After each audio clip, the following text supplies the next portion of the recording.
Hey guys, welcome back to the Elevate HD podcast. This is episode 6, and today I am joined by Austin Stout. In case you don't know who Austin is, he is a coach and an educator within the physique enhancement world. And through his company, the Integrated Muscle and Health, Austin has worked with hundreds of competitors, non-competitors, and athletes of all ages.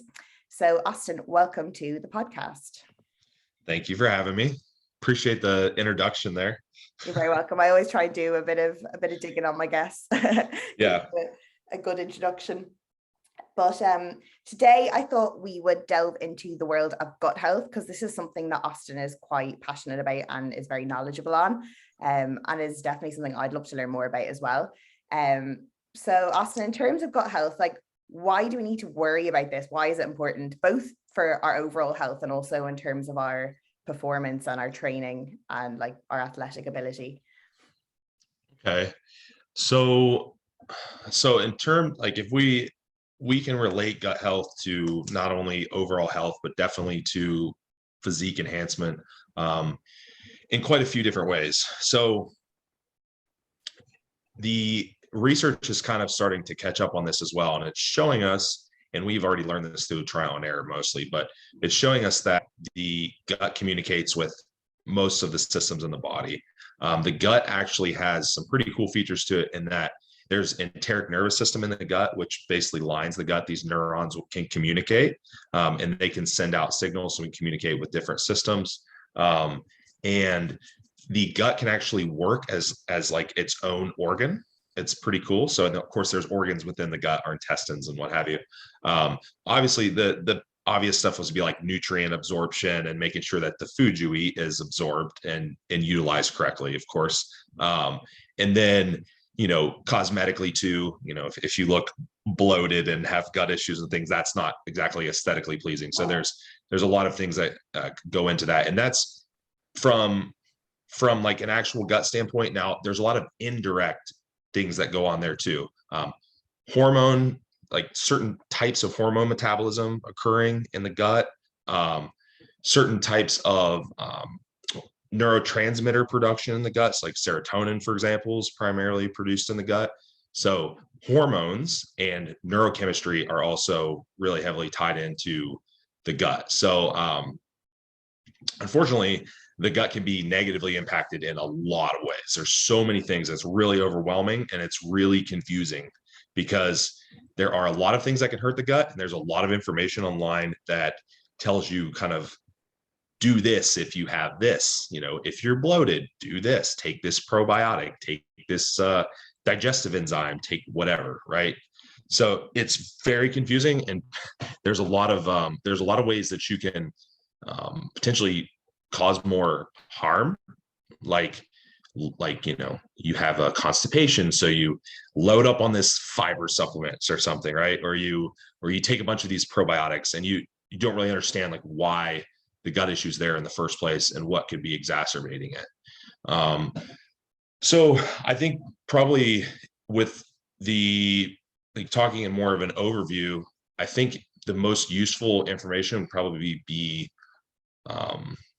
what things actually what are the main things that actually cause GI dysfunction. So people kind of know, because without ever adding a supplement or doing a protocol or anything like that, if you obviously eliminate the source of the issue, that's going to be most of the battle, right? So main thing, and this is going to be males, females, competitors, Gen Pop, is stress is going to be the biggest thing that's going to impact the gut. And that happens because the autonomic nervous system, a lot of people probably know that, sympathetic, parasympathetic, fight or flight, right? So if we are in that sympathetic tone all the time, or most of the time, then gut motility slows down. So like transit of the food and that the gut function overall slows down. If we're in more of a parasympathetic state, then that's the rest and digest, right? So of course, a lot of people are very, very stressed out. That is a huge issue with anyone, whether you're a competitor or not. So that is going to be a huge detriment to your overall GI function. And then over time, that what might start out as like constipation or bloating can turn into bacterial issues like small intestinal bacterial overgrowth or SIBO, right?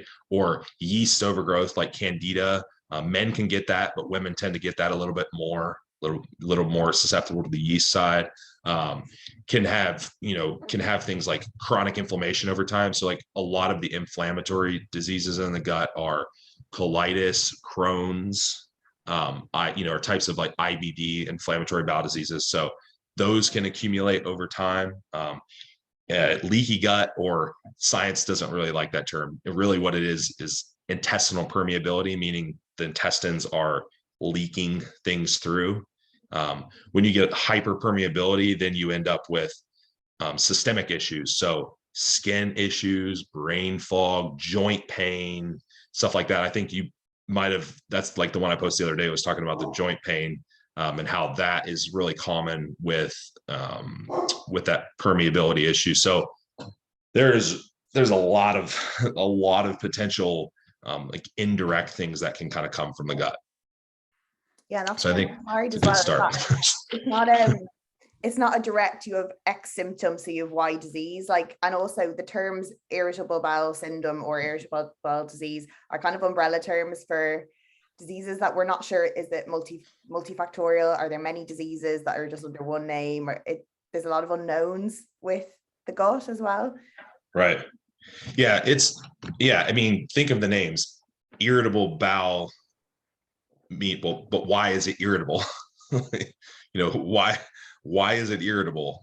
So that's a lot of figuring out gut issues is kind of is problem solving. It's process elimination, figuring out what are the culprits and kind of where things are stemming from. That's why I mentioned stress as being the main culprit, because yes, we can identify, a specific issue like small intestine SIBO, right? Very common one.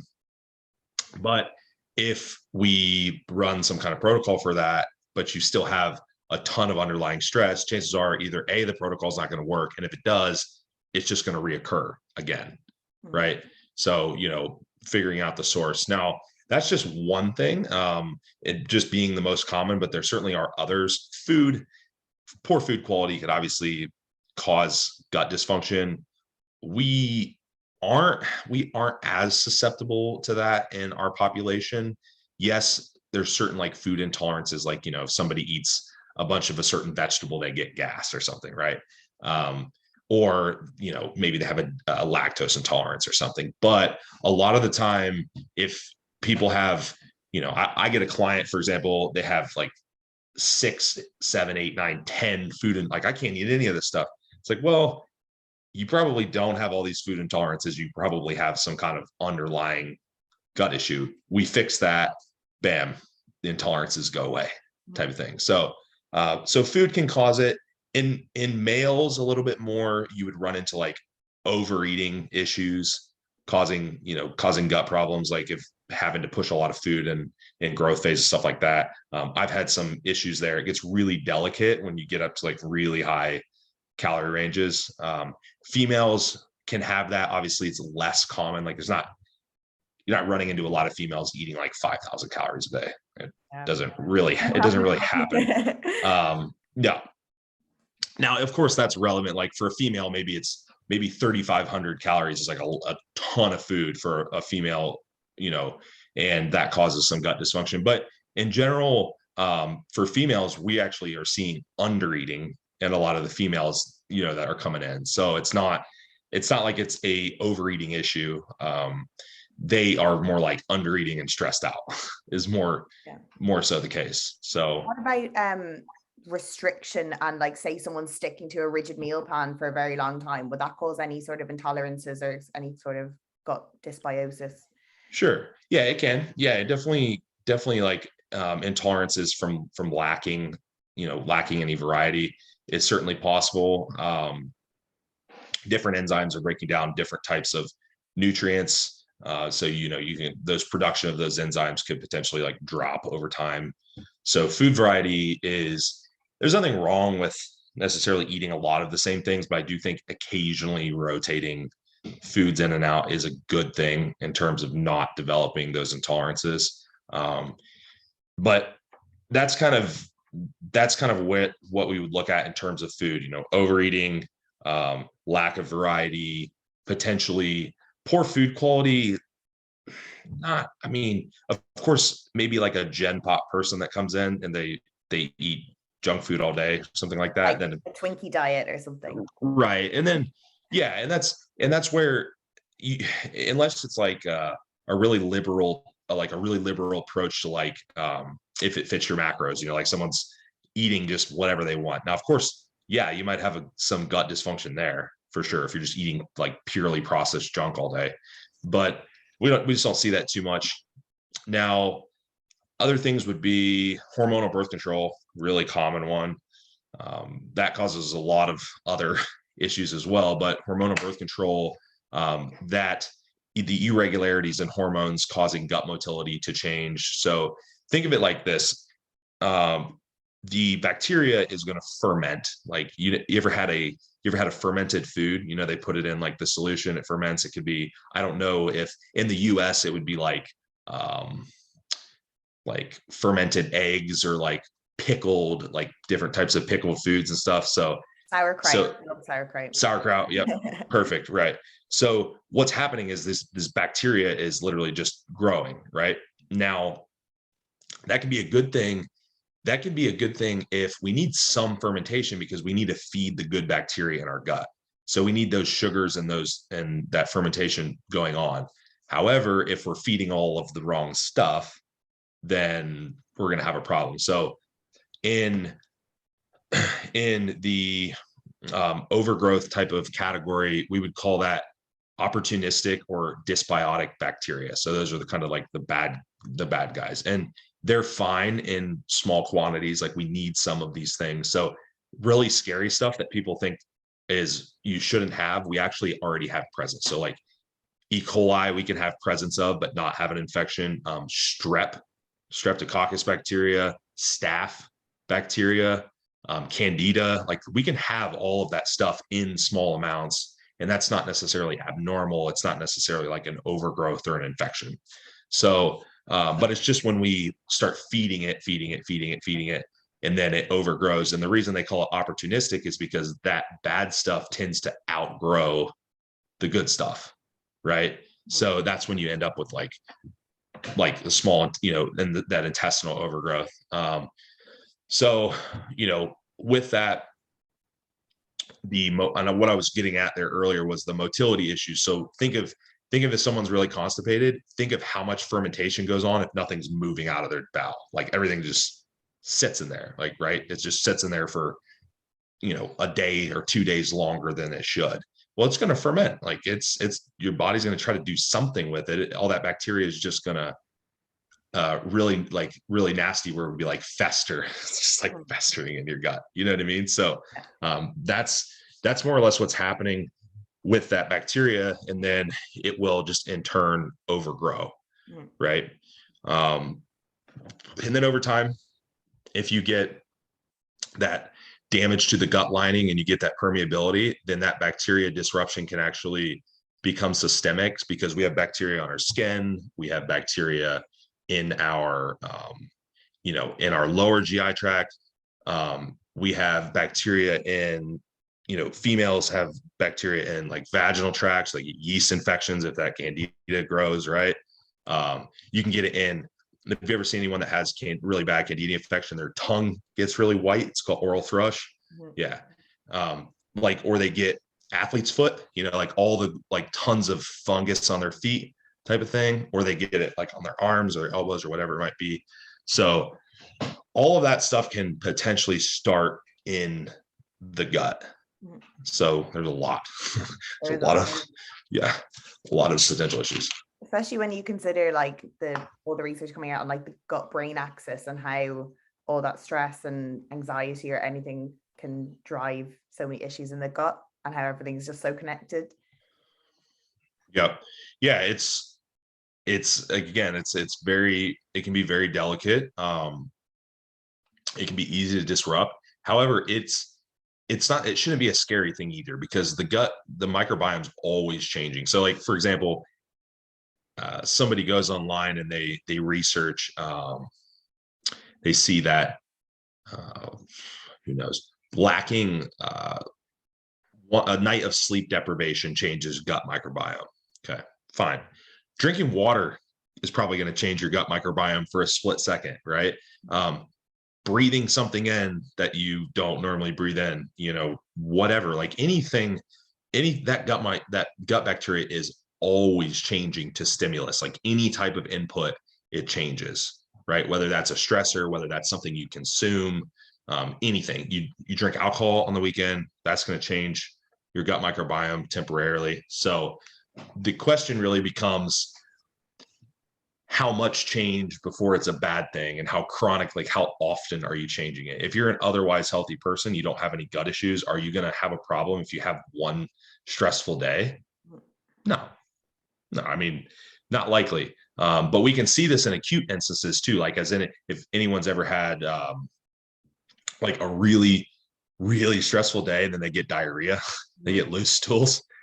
That's a motility thing, right? That's that disruption in the speed in which the bowels aren't forming because the fluid and the waste aren't moving through at the correct speeds, right? So you can see that acutely.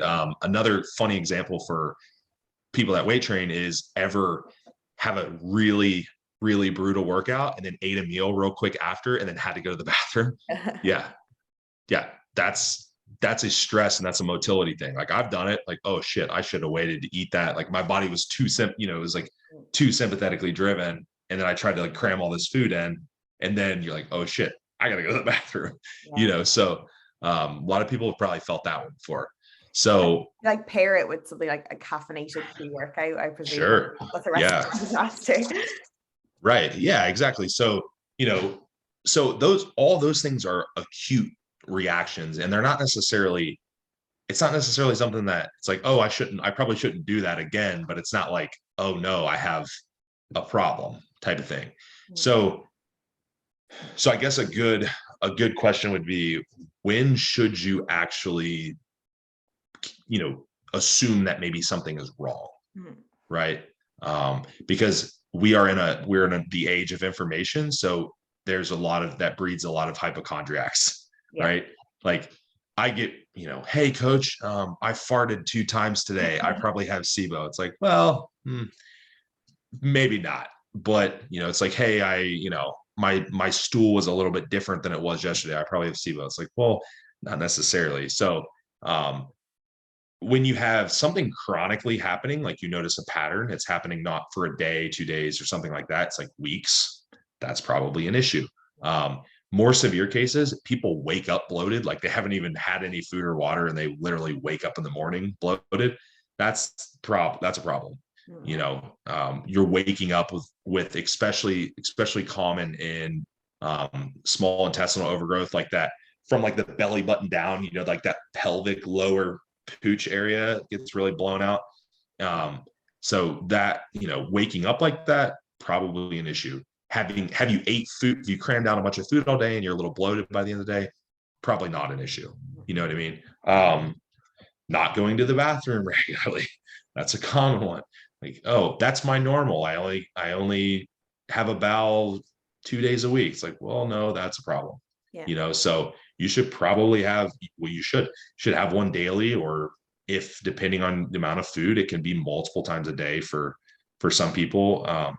And I even know in situations where my food was super, super high, I would have one like every time I ate, in between like every meal, because there's just so much food. No, it's not convenient. It's really inconvenient. Yeah, not really. So that, like, if lack of bowels, obviously an issue. Skin, like that skin and joint pain that's unexplainable can be issues. So I always like ask people about their skin. Like, do you have any skin issues, rashes, eczema, and psoriasis and stuff like that? That's chronic, that pops up. Does it flare up more when your gut is upset? So you can make the connection there. Joint pain. So joint pain, it's like, let's say you've injured your elbow. You have one elbow that you tweaked, or one shoulder or something that you hurt training. That is a tissue injury from the activity, right? But it's like, oh, all my joints hurt, like both of my knees, both of my elbows, but I've done nothing to myself. It's like, okay, well, that's an inflammation issue. That could potentially be a gut issue. It could be an overuse issue as well, but we could examine that. So I think that research that I posted the other day was actually talking about the arthritis and how they were linking different types of arthritis to gut microbiome issues. Even autoimmune arthritis, so like rheumatoid arthritis, which is, can get pretty severe. They're linking that to the gut. Autoimmune issues very commonly caused from the gut. So ones that listeners may have heard of, like Hashimoto's, probably maybe one that people have heard of. Really common thyroid autoimmune issue. That's probably the most common one people have heard of. Women, endometriosis can have kind of an autoimmune element to it. Some people have maybe heard of that. And there's there's tons of autoimmune issues, but you get that inflammatory immune response because there's a lot of immune cells, there's a lot of inflammatory cells. So you figure like it's being stressed out and that active all the time, you're going to get a lot, you're going to get a big response. So those would be things that you would potentially think, okay, I have a gut issue. Eating, like every time you eat, you have to rush to the bathroom, probably not a good thing type of thing, so there's throwing up, acid reflux, like those are all, all gut issues. Yeah, I suppose it's kind of similar in terms of, as you were saying, looking for kind of chronic symptoms. It's same with stress, like an acute stress because you have like a deadline at work or something is not necessarily unhealthy and it could be kind of motivating, but chronic underlying like low grade stress constantly is going to cause a lot of health issues. So that's kind of like just like a distinguishing feature. Yeah, and I would say that that's actually more common. So the acute stressors are pretty easy to point out. You have a deadline. I know I'm stressed. We know, right? You're going to get through the deadline. You're probably going to feel better. It's more like the little stuff that accumulates every single day that you don't pay much attention to. You're not really happy with your job, but you go there every single day and you're just at least a little stressed out the whole entire day. Maybe your relationship, maybe you get 2 less hours of sleep than you should every night. It's like, well, do that for months on end and it's a lot, right? Perceived stress is huge. Like you just suck at dealing with things. It's like you take 2 people, or a better example would be, have you ever met someone that their life seems like it's really unfortunate circumstances, but they're generally pretty positive? Yeah. Yeah. Well, that's perception, right? That's like, how do they perceive their situation? And that's huge. I mean, that's most of what stress is perception. I mean, physical stressors for us would be training, right? Like that's our actual physical stressor, or maybe cardio, depending on if we're doing a lot of it. Maybe like PEDs, if someone's doing like a super high dose of PEDs could be systemically stressful, of course. But for the most part, environmental stressors are what gets people. It's not. Now in our population, you're adding environmental stressors that we have all the same shit that everyone else does, but now you're training on top of it. And it's just that stress bucket overflows, right? So, you have to be able to regulate it, but things to, I guess let's go into some steps, like little things that you could do that are practical, that maybe don't require knowledge of like a protocol for something, for example. So baseline stuff would obviously be, the stress reduction is going to be huge. In severe cases where I need to get, like, something's been around for months or years. I mean, I'm getting people that, hey, I've had this gut issue since I was 16 and I'm now 45. It's like, well, that's pretty severe. You know what I mean? So cases like that, the lifestyle changes are going to be necessary. So all the stuff that we would typically do is going to be important, like morning light exposure, evening lack of light exposure, blue light blockers, good bedtimes, good wake up times, sun exposure, just general like parasympathetic activities are going to be helpful. All that stuff, super helpful, right? For more severe cases, like I might need to actually reduce activity. Like I need to reduce the amount of stuff that they're doing. So I need to, in some of those cases, like I have to reduce training. I have to. You can't give me a female coming in with hormone dysfunction and a horrible gut that's training 6 days a week and getting her ass kicked every day at work because she's so stressed out. Like she's not going to get better.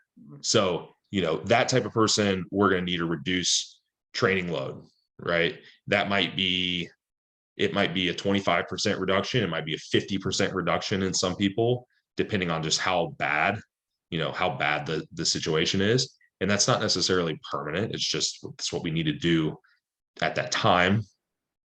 Overall activity might need to be reduced. If they're like the neurotic type that's getting 25,000 steps a day, it's like steps aren't inherently stressful. Like walking is not that stressful, but when you do 20,000 steps a day, that's a lot. Like you're not getting any rest. You know what I mean? So something like that, we might have to bring down a little bit. Any type of like chemical stressors. So it's like a guy and they're taking a lot of PEDs, we might have to regulate that. Females or males, like tons of stimulants, regulating that. That's maybe an additional, sympathetic nervous system driver. So that's about like 8 things right there, that we can easily manipulate. That's just stress related. Non-stress things would be basic stuff that most people know: chewing your food, drinking, not like cramming a ton of water in the meal, so you're not watering down digestive acids too much. Like easy, really, really, really easy stuff. Having a routine. Believe it or not, bowels are kind of on a circadian routine. If you never notice, you normally poop at the same time every single day. It's like, I'm so routine that I get out of bed, I'm like, oh shit, time to go to the bathroom. Like my body's like, hey, otherwise my body knows, because otherwise I would literally poop my pants in my bed. You know what I mean? Like it knows, like, oh, hey, we're awake. Let's go to the bathroom. Yeah. Right. So, so that is a rhythm. If you have to rush out the door in the morning, believe it or not, that might not sound significant, but maybe if you had another 15 minutes, you might actually get to go to the bathroom at home, and you might not hold it and then feel miserable and back up your digestion while you're at work.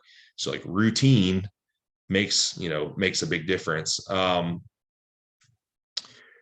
That's a lot of like baseline stuff without necessarily adding in any type of supplementation. Now we can do some kind of like basic supplementation stuff that will help most people. I was going to ask you, because like I think the main supplements that are spoken about when it comes to digestion would be things like a probiotic or a prebiotic, as well as like the use of glutamine or peppermint or various kind of things like that. Is there any validity in any of them? Yeah, so probiotics and prebiotics are really tricky. And the reason, because if you think about what we said at the beginning about the bacterial growth, now a prebiotic would be feeding or trying to grow the bacteria. So if we already have bacterial overgrowth, we probably do not want to take a prebiotic, because you are just going to feed it. And it's probably going to be feeding the wrong stuff. Probiotics, kind of the same thing. If you're taking too much of something and you already have too much of something, you might just have much more, right? You don't want to feed the bacteria. So if we are dealing with a bacterial overgrowth issue, or most gut issues in general, I don't use a probiotic initially most of the time. And now if I do some kind of protocol where we're wiping a bunch of, like, we're trying to wipe out the bacteria, we would do the probiotic after to repopulate. So that's why, if anyone's ever heard of like a low FODMAP diet, that's the point of that. The low FODMAP diet, the premise is the FODMAPs are feeding the bacteria. So you decrease that. So you're not fermenting, right? So that low FODMAP diet might not be a permanent fix, but it might be a diet that you would want to do while you work on all the other stuff at the same time. Glutamine is one I was going to mention. Glutamine has a lot of validity for gut health. It's really good for the mucosal lining in the gut. It's really good for helping in the intestinal permeability issues. It's pretty cheap. It's pretty easy to get anywhere, like any country pretty much can get glutamine. You can do pretty high doses of it. I start people anywhere from like 10 grams twice a day, usually like AM and PM. I've gone as high as, in really short cases, where especially if they have a lot of permeability, so like they have a lot of skin issues or joint pain, we'll blast it real hard out of the front, like front load it.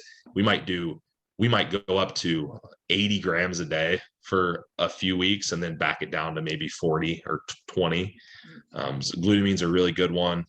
Another really good one for that GI lining is zinc carnosine. That's another pretty easy one to get. I normally use Doctor's Best brand, which you can get in a lot of countries can get it. Life Extension has one too, I think. So that's a good one.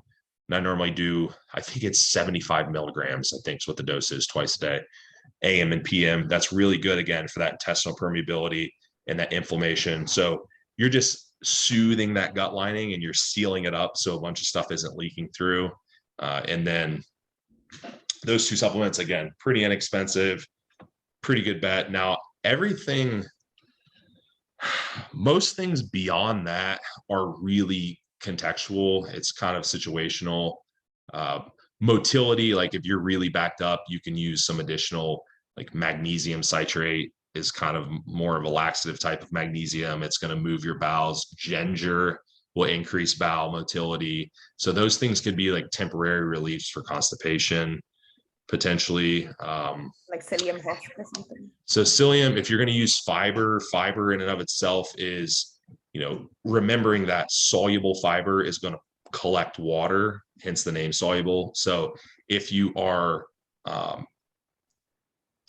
constipation is really interesting because constipation could be not going to the bathroom, but diarrhea can also be constipation. Because if you think about loose stools, sometimes there's not really much waste coming out. It's like mostly liquid because that liquid and that solid are not forming. Mm-hmm. So for diarrhea, something like psyllium husk or another soluble fiber like acacia gum, I think is another one. I don't know if that's how you pronounce it. Those can work well and help solidify solidify the stools. With fiber, with something like that, you'd probably want to start at maybe 5 grams once a day, maybe do 5 grams twice a day, because you want to ramp up slow. If you just cram in a bunch of fiber, you're going to get bloated. It's going to pull a ton of water into your GI tract. But yeah, insoluble fiber would be what's actually going to like push things through. So you need some insoluble fiber in the diet. Vegetables, fruits contain insoluble fiber. Insoluble fiber would be like the indigestible, like celery, like the really fibrous stuff you're not going to digest. That's going to be insoluble. So you definitely want both. But yeah, a couple good takeaways there. Don't just start dropping a bunch of probiotics. Don't just start dropping a bunch of fiber. Like that's super common. I get people that they come in, they present SIBO, like they have they wake up bloated. Like if they turn to the side profile, you can see like from the belly button down is like blown out in that lower pouch, and they're taking a ton of pre and probiotics. I'm like, shit. Well, you're just feeding it, So be careful with that type of thing. But supporting your gut lining is always safe. If you need to increase fiber, you can always do that. All of the stress components, that's beneficial to anyone, anywhere, really. So it's a good amount of things you can do there. Yeah, there's definitely a lot of interventions. What I was thinking about with probiotics is I know they were like quite trendy for a while, but then there was more kind of research coming out into like specific strains needed. Like, obviously, like the tablet in the jar is not going to exactly match the strains in your own gut. Like, so it's going to be difficult to pair them properly. Yeah. So yeah, and that's true. There's from that standpoint, there are billions of types of strands. There's no probiotic that's ever going to replicate that. So what they generally do in like a multi-strand probiotic, so let's say a multi-strand might have maybe 8 different bacteria in it. They're going to put in the probably 8 different that seem to be the most beneficial or have the most research or seem to be the most abundant in the gut, right? Because some of the strands obviously aren't going to have a huge abundance in the gut, so they don't really include them. Now, certain types of bacteria have different properties. So like, for example, if we do a SIBO protocol, in that protocol, we're killing off bacteria in the gut. That includes good bacteria. So if we take a common probiotic with the antimicrobials, it's probably just going to get killed by the antimicrobial. But there's one type, it's called Saccharomyces boulardii, big, long, funky name. It's pretty resistant to kill off. So like we would use that during the kill off protocol for extra support. It's also been shown to help with different infections like C. diff infection or H. pylori. So we would use it. But your common probiotics, not a lot of the time the bacteria is dead in the bottle because it doesn't get stored properly or depending on the processing. It's maybe they use like acidophilus or some kind of Dophilus strain or lactobacillus or something like that, which is pretty common, but it might be like 1,000 unit, 1,000 billion or 1 billion CFU. Yeah. A 1 billion CFU is not even touching what you got, what you have going on in your gut. So for example, if we do a SIBO protocol and we repopulate at the end, we are using like cold shipped probiotic that comes like cold shipped, and it might be 150 billion, 200, or even up to 400 billion units. And it makes a huge difference. Like it would, I'm talking, we wipe out someone's gut, and then after the protocol, they start this probiotic and their bowel might be funky for a few days just because it's so much bacteria. But then after a few days, bowels get solid, their blood sugar goes down, like it's extremely potent. So, a lot of the stuff you would buy off like the shelf at the supermarket, it's probably been sitting in a warehouse and it's probably not super potent, if anything. But yeah, different strains definitely do different things. We can do, I do something called a GI map test, which is you can order it.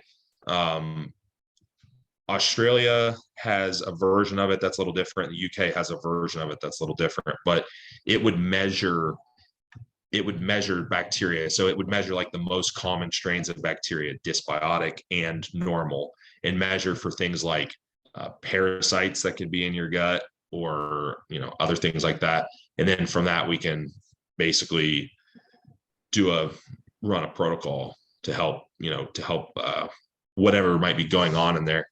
But yeah, to my knowledge, there is no test that would show everything. And plus, even if there was, it would take you weeks to look at it. So one other thing that's kind of cool is with gut microbiome, and I've talked about this a little bit, fecal transplants. They do these in some places. So that's a real thing. And there is some research on it. Like literally taking the fecal matter of a healthy gut microbiome and giving it to someone that doesn't have a healthy microbiome to help replace, their unhealthy environment. That they did some research in some neurological disorders like autism things, and they found that there was a huge improvement in symptoms from doing it. So that's pretty cool. Because a lot of these neurological diseases have a gut component for sure. If you've ever seen someone that has some of those neurological issues, like they're on the autism spectrum, or they have Down syndrome, like you see a lot of them have really bloated bellies a lot of the time. well, there's some dysbiosis there for sure. I actually had a client a couple of years ago that he paid and they cold shipped these fecal transplant to him and very expensive, but he did it and noticed quite a bit of improvement. So, maybe that will be a viable option for normal-ish type of people at some point. But that's research is pretty sparse and pretty new. So we're not quite there yet. During my degree, and we also looked at like swapping the gut microbiomes of like an obese mouse and a non-obese mouse, and the non-obese mouse became obese and vice versa just from swapping the gut microbiomes, which was quite interesting. Yeah, you're from like an energy balance standpoint, obviously the argument's like calories in and calories out, which it's still going to hold true, but the gut microbiome are influencing other things like the hunger of the mouse, right? Like the tendency to crave things like the mouse, like hunger could be psychological, right? Like cravings versus hunger could be physical, like literally your stomach's growling and you're hungry. Hunger versus like genuine right hunger. So that microbiome may influence both of those things a little bit differently. So in our group or our population, we could track our food and eat no matter how horrible the gut microbiome is. We might still just eat the same energy balance. But in a Gen Pop person, that absolutely makes a difference, right? The person that they can't, they don't adhere to any type of portion control because they just are so damn hungry and crave so much shit all the time, right? And they also don't do themselves any favors because they eat poor quality food all the time and their microbiome is trash. So yeah, maybe someday that'll be a little more researched. Yeah, no, it is a cool concept. But yeah, I was actually going to ask you about the GI map because I saw you linking it in the post. So I thought that was really interesting because it's like obviously like these days, a lot of coaches will refer their clients to get blood tests, but they really should be doing things like that as well to see what's going on in the gut. Yeah, there's definitely instances where I do the GI map instead of doing the lab work. Like in ideal world, we just do all of it, right? But budget and availability is an issue for some people. If they pay out of pocket for stuff, especially like, in the UK, like you guys have your healthcare is a little different, but you can also order like privately through like MediChecks and stuff like that. But again, like budget is an issue with some people and they're already paying for a coach. So I have to think sometimes like what testing is going to give me the most valuable information for their situation. So in men and in men and women, I have a woman, I'll give you like a really common scenario would be they have they're bloated all the time. They don't go to the bathroom regularly. They have that lower GI bloating. They maybe have their skin is a little off. They have acne or psoriasis or something like that. Generally don't feel very good, brain fog, etc., swings in moods. They also don't have a menstrual cycle. So we'll say like they've got all this going on, right? Well, their background is they've dieted a bunch, they're very stressed out, typical like accumulative stress background. So like I look at that, it's like, all right, what do we do with that? They don't have money to do all these testing. So you probably see me talk about like Dutch tests and you do all this shit. So what do they have money for? Well, I know off the top of my head that this person's going to benefit a ton from stress reduction and their menstrual cycle is going to benefit a ton from stress reduction. They need progesterone. Their progesterone's not being produced because they have too much cortisol and they're too stressed. So it's like, okay, well, we can fix that without a test, or we can at least improve that without a test and without money. So we do that. And we know that the stress reduction is also going to help with their gut motility and in that piece. So we can do that. We know that their overall sex hormones are downregulated because they've been so underfed and overtrained for a while. So we can fix that by slowly increasing food and reducing activity. So we have all that, right? That's pretty much free stuff. And then the gut issues, like, okay, well, they have a lot of symptoms like bloating. Bloating is super broad. I mean, bloating can be a bunch of things, right? So in my eyes, I'm thinking, okay, well, the best bang for our buck might be the GI map on this person. So I can make sure that if we do a protocol that we're addressing the right thing. So GI map, what it is, how they normally would do it is you literally collect a stool sample and you send it in, and they evaluate it that way. So it's an at-home kit. Every kit's a little bit different, but here literally, to be like completely graphic about it, it looks like the little paper tray that you would get at the pub or like at the fair that holds your French fries in it. And you poop into the tray, you scoop it into a tube, and then you mix it in a solution. That solution preserves it. You mail it.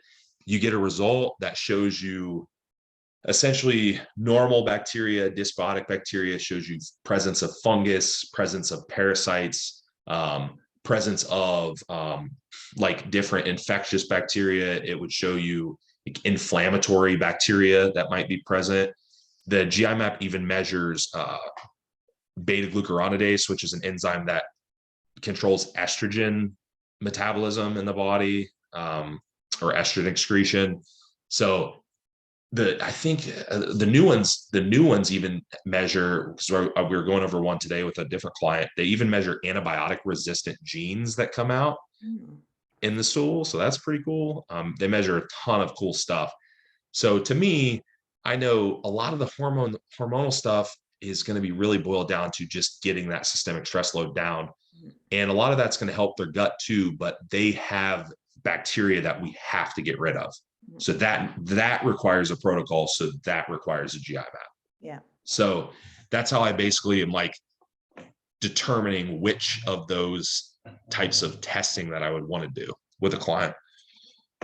Yeah, that's so interesting. I've literally like never heard a coach talk about that before. There's definitely very thorough. Yeah, every day. So I do that stuff every single day. So, yep. You're the man to go for it. That's really funny. So it's bodybuilders too. Like it,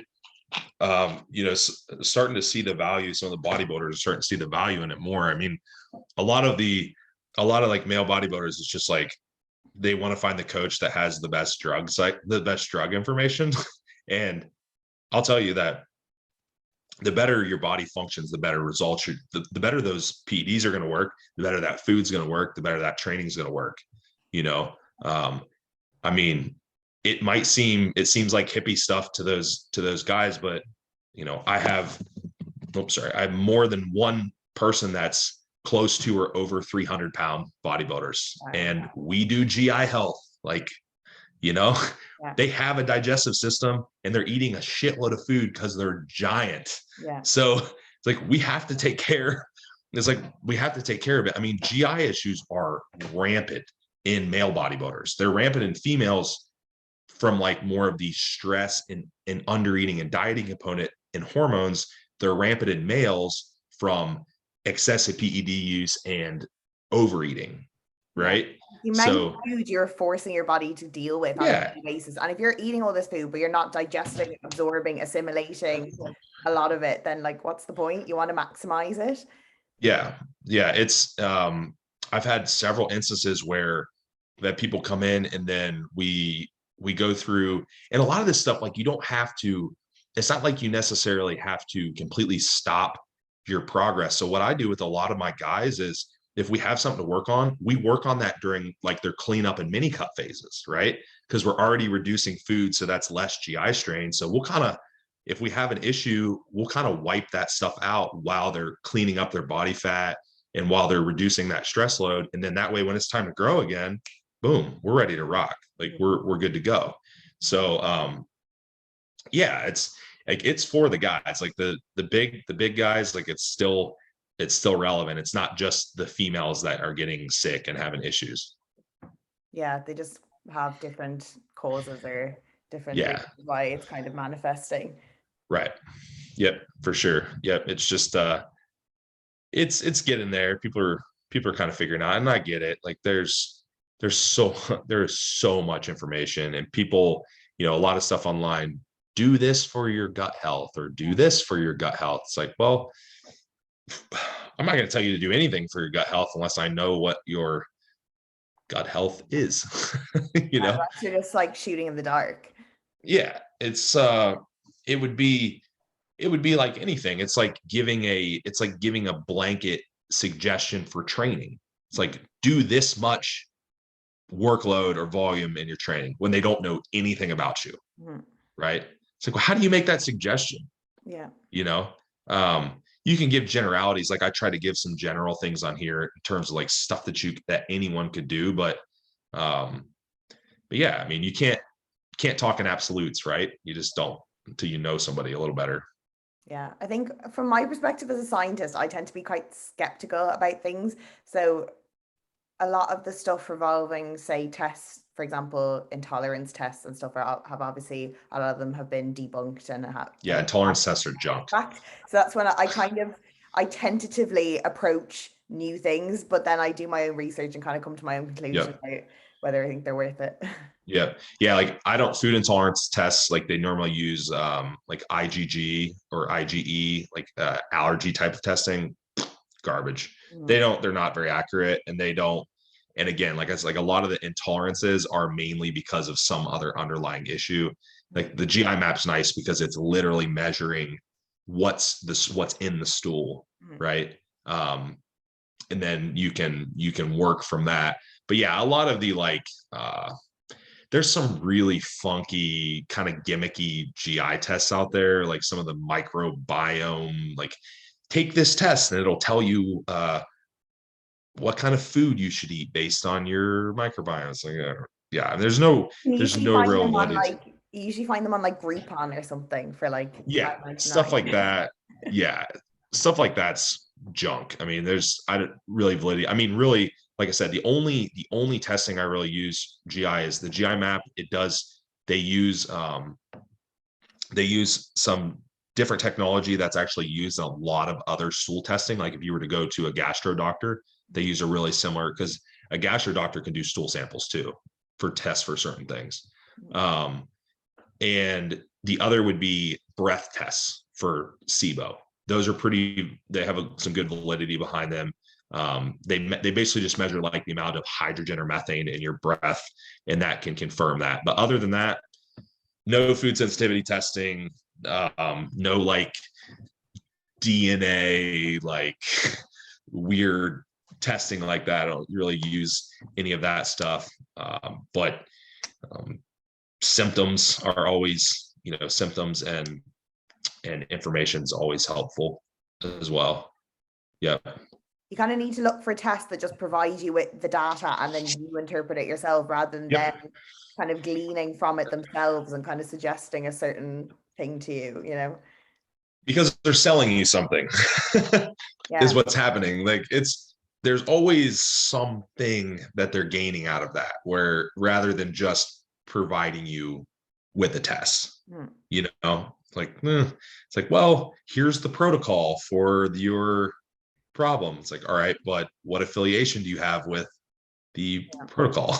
There's different types of, like, say for example, we have like 23andMe, which is just a test that kind of shows you your genetic makeup, but then we have other ones that are more suggestive and kind of drop more ideas in your head, whereas really they should just tell you, okay, you have an X susceptibility to this, but not actually kind of plant ideas or plant suggestions in your head, because you kind of interpret that yourself.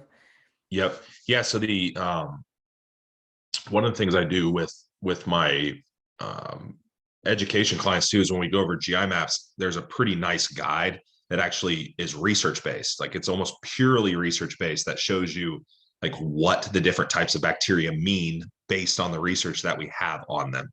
So there's studies cited. So it's pretty nice. Like it's, this bacteria is more present in obese populations, or this bacteria is present in inflammatory bowel diseases, or stuff like that. So it's I'm very much leaned towards research.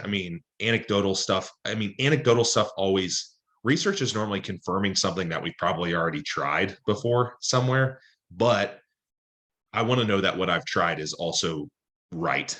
Right. And it wasn't just a coincidence or something like that. So yeah, I'm really hoping that there's more research. There's still a few little things that aren't quite acknowledged in the research that we definitely see, like leaky gut's not really research friendly, but if you use intestinal permeability, then that's like a little more accepted. That you can jump on PubMed and find a bunch about intestinal permeability issues. And you can say that about a lot of things, like adrenal fatigue, not a medical diagnosis, but we can measure cortisol response and ACTH response and stuff like that.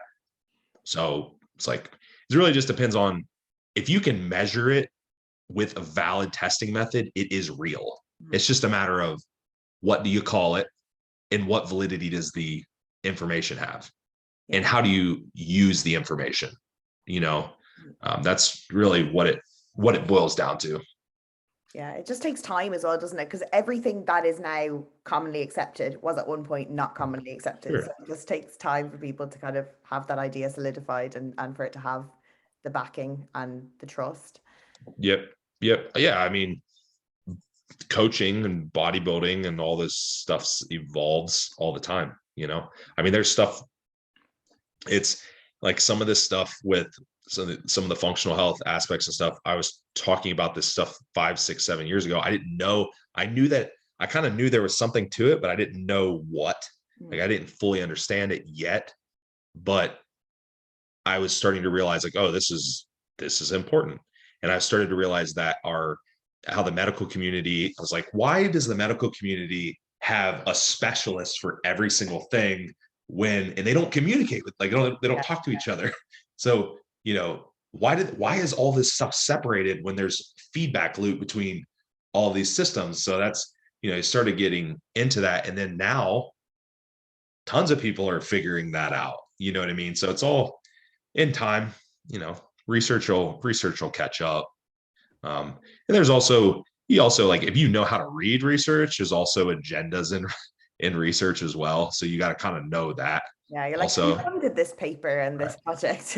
Yeah. And I'm sure you've seen way more of that than me being in the research side of things. It's like, there is a financial aspect to who's doing what, and there's a financial aspect to what kind of study they can do because of their budget.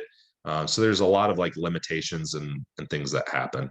Yeah, because I've seen both sides, because I've worked on site, like dealing with the clinical trial patients, and now I work for the sponsor. So I work for like Pfizer or Roche or people like that who are kind of the big guys. So I've kind of seen both aspects of clinical. That's neat. Yeah. I have no formal research background other than just reading research and I have a lot of application experience with coaching. So, but yeah, it's interesting. Like I always enjoy talking to people that are in that field. In the US we have some, we've got like Dr. Scott. Oh, yeah. Dr. Scott's awesome. Yeah. And then there's also some that I don't really like that much because they're hell bent on everything and not willing to flex on any single thing.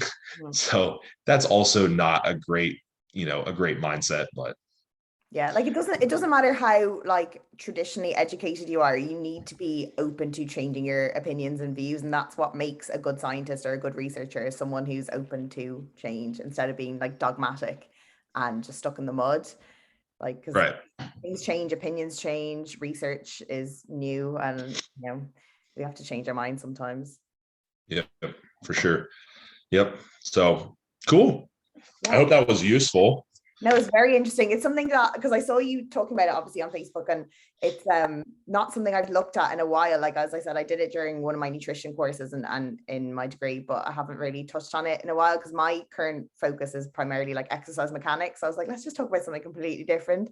So I can I'll have a new focus for a while. I can do some research into this. So I have a lot of ammunition now to go off and do my own research now. Yep. My YouTube channel is always a good one. There's like little applicable bits on there. You can always check that out. So Yeah, go It's and always a good one. plug yourself where everyone can find you. And Oh, okay. Yeah. So Austin Stout on Facebook. My bio, my link tree's in there. You can get, my YouTube channel, podcasts, and my Instagram link with stuff will be in there. Austin ST and the number 8 on Instagram. That's me. So again, go to the bio link tree. That'll have links to like website, YouTube channel. My email's in there for coaching inquiries. So all that stuff's in there. I put videos on YouTube once a week ish, all kinds of different stuff. I do like a whiteboard chat where it's more mechanistic stuff. So like more sciencey stuff. This is how this works. And this is why you should care. I do Q&As, IG lives, do IG live chats, podcasts. So it's all kinds of stuff. Very good. And are you a part of the Physique Education Collective as well? That's part of so I am not, well, sort of. I speak at their seminars because we're friends and we all share similar interests. So I do speak at the seminars a lot. Now I am not on their podcast. Okay. So I have been on the podcast as a guest for a few times, but I'm not actually on their podcast. I'm kind of a lone wolf. I'm like, do my own thing. So just wander around and get the best of everything. Yep. But yeah, I have tons and tons of free stuff floating around. So yeah, that's great. Yeah. So if the listeners hadn't heard of you, then they have plenty to go off and learn about and listen to and watch. So it's been really, really helpful. So thank you so much, Austin, for coming on the podcast. It's been really, really fun. But if you guys do tune in and you enjoy it, I would really appreciate if you could take a screenshot, share it to your story, tag myself and Austin. My Instagram is @HollyDavidge. I really appreciate anyone that shares it. It means a lot. And yeah, if you have any suggestions for future episodes or topics or guests, my DMs are always open if you want to drop them in there. So yeah, thank you guys very much for listening, and we'll catch you next time.